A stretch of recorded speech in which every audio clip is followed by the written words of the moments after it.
What's going on, players? Twin here for How To Tuesday. Today I'm going to show you how to create a playlist as well as add things to that playlist in 2018 on YouTube. So you're going to want to make sure you're signed into your YouTube channel. Click your avatar in the top right. Go to Creator Studio. Give that a moment to load. And from here you're going to want to go to Video Manager. And you're going to see some checkboxes next to videos here. So I got all these checkboxes right here and my videos here. So I'm just going to select as you can see, add to is grayed out. So I'm going to select Vampire, one of my Vampire videos, and I'm going to type in create a new playlist.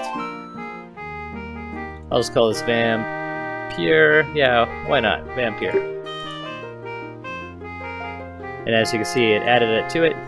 I can deselect that because it already added it to my Vampire folder. And I can go to my other Vampire videos that I made earlier and select Vampire, and that'll add them to it. And that's all there is to it, you guys. And you can, under videos, you can select playlist, so you can see your new playlist that you created as well as the videos inside. Yeah, that's it. That's all there is to it, you guys. How about you smack that like button for some bonus XP and consider joining the guild by subscribing to this channel. As always, you guys, take it easy, and I'll catch you again real soon. Bye!